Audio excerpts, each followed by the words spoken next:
Hey guys, if you were looking to access Binance.com or the US website Binance.us from anywhere in the world, no matter where you are, you want to be able to access one of these websites, you can do it really easily. And all you're going to need is a piece of software called a VPN, right? VPN stands for Virtual Private Network.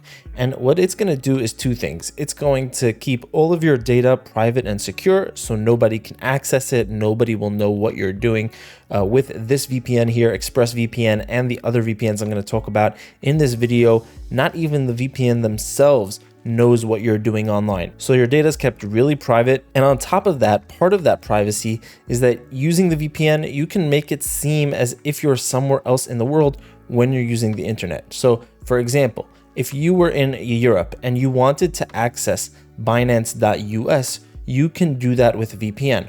All you would need to do here is go to this location bar and click on that and find the United States, right? So it's right here in my recommended locations. I could also search for it up here, and you can actually click on this arrow as well and get more locations within the US, different cities.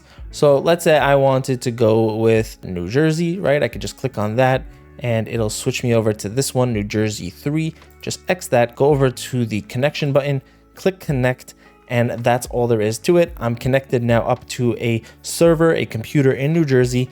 Now, if I go back over to Binance.us, it's gonna think that I'm in New Jersey and allow me to access my account that I have set up in the US. And the same thing would be true if, let's say, you were in the US and you wanted to access the Binance.com website, the one that's more available in Europe and in other parts of the world. So let's say you were in the US, we could use ExpressVPN. You know, for this example, maybe I'll use this VPN over here, NordVPN. So let's go into that. And NordVPN works a little bit different. I'm going to speak about these VPNs more later in the video. If you want to just find out more about them right now, of course, there will be more information and useful links for you in the description below if you just want to check that out right now. But basically, NordVPN, there is this really nice map. You can also search for the locations down here, but we can just use the map, right? So let's say you were in the US right now, where you can't access Binance.com and you can only get access to Binance.us, right? So you wanted to get access to Binance.com. All I'd have to do is go over here to Europe, to a country where Binance.com is available. So let's say Germany, and click on that, right? I can zoom in even further and see more individual servers in different cities, right? So here we have Berlin, Hamburg, Frankfurt, and I'm connected up to a server in Berlin. And it says over here in the top left that I'm connected. And like before, if I would go back now, even though you might physically be in the US, since you're connected with the VPN up to a server in Germany, when you go back to Binance.com and you sign into your account, the website will actually think that you're in Germany. It's going to think that you're in Europe, and it will allow you to access your account. So let's say right now you were in the US where you can't access Binance.com. You can only access the US version, Binance.us, and you wanted to access your account that you have set up with Binance.com. So we could just go over to a different country using the map over here and find one where we can use Binance.com. And I know that Spain, you can use Binance over there. So I'm just going to connect up to a server in Madrid. We have a few over here, and I'll just choose Madrid. So I can just click on that right there. And now in the top left, it's going to say I'm connecting, and there you go. I'm connected up to a server in Spain. And now, even though you might physically be located in the US, when you go over to Binance.com and you log into your account, it's going to think that you're in Spain, that you're in a country where the platform is available, and it will allow you to access your account. Now, it is important to know that this is only going to work if you already have an account set up. If you're located in a different country, let's say you're in the US and you want to make an account with Binance.com, you're going to have to do something called KYC, which is basically an identity verification process. And because of this, you're not going to be able to use the account for much. You can basically only withdraw up to 0.06 Bitcoin per day, but you can't do a lot with the account unless you do either a level 1 or a level 2 verification. And that's going to require you to submit your address and other verification documents. So this method with a VPN is primarily going to be for somebody who already has an account, but now you're just located somewhere where you don't have access to the account that was already set up and verified. And of course, whenever you're changing your location with a cryptocurrency website, you want to be careful about withdrawing money when you're using a VPN, because if they do see that you're using a VPN and you're withdrawing money, that can lead to the transaction being frozen, or even worse, your account getting shut down. So you want to be very careful about withdrawing money, especially if it is a large amount of money. I wouldn't recommend it with a VPN, but if you do want to gain access to your account and trade, then you can do that with a VPN. Now, if you're wondering which VPN might be the best one for you, I'm going to give you a quick rundown of the top 3 VPNs that I personally recommend. They are this one here, ExpressVPN, this one, NordVPN, and lastly, I haven't showed you this one yet, Surfshark. Right? I've tried out a lot of different VPNs, and these consistently come out as the top 3 on the market. ExpressVPN is my #1 pick. It is my personal favorite VPN, the one that I use the most.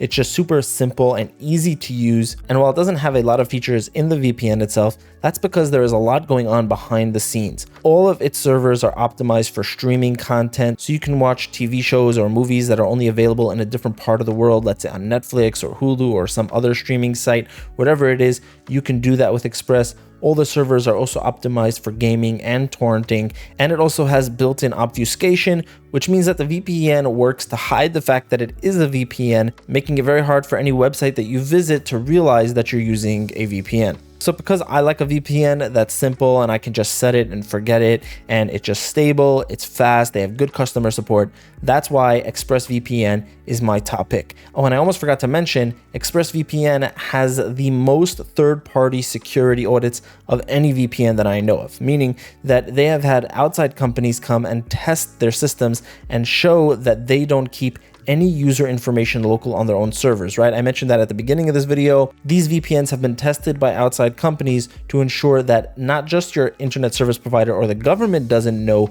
what you're doing online, but the VPN themselves doesn't know what you're doing online, right? And ExpressVPN has done the most of those third-party audits of any VPN that I know of right now. So Express is my #1 pick, right? But if you are looking for something that has more features, that's more advanced, if Express is a bit too simple for you, then you do have NordVPN, right? Nord has a lot more going on. There's a lot more features. You have different specialty servers over here like Double VPN that connects you up to 2 different VPN servers before getting you over to the internet. So that gives you an added layer of protection and privacy. There's Onion over VPN, right? These are just some examples. Onion over VPN will connect you up to the Onion network through the VPN so that nobody will even know that you're connected to the Onion network. And you also don't need the Tor browser. You can access the Onion network through any browser like Chrome or Firefox or Edge. You're also going to get some nice add-ons like a mini antivirus with anti-malware, browser protection, and a ad blocker and tracker blocker. And while a lot of VPNs have very similar features, with NordVPN, it's going to work without the VPN even being activated. In most other VPNs, you can only get these features to be active if the VPN is connected, but with NordVPN, this is a standalone sort of mini antivirus that you're going to get together with NordVPN. And there's a lot more to Nord. Again, if you want to find out more, if you want to get a full in-depth review, that'll be in the description below. And lastly, we have Surfshark. Surfshark is the best budget option, I would say. The premium plan for Surfshark is still going to be cheaper than the basic plan for most other VPNs, but at the same time, you're going to get a lot of really high-end features and a really solid quality VPN overall. It doesn't have as many features as NordVPN, and it's not necessarily as simple and intuitive as ExpressVPN, but for the money, I would definitely say that this is the best you're going to get. So that's just a quick rundown of my top 3 recommendations. More information in the description below, and there will also be some discount links there that will save you some extra money if you want to try any of these out. That's all for this video, guys. Thank you so much for watching. Have an amazing day, and I'll see you in the next one.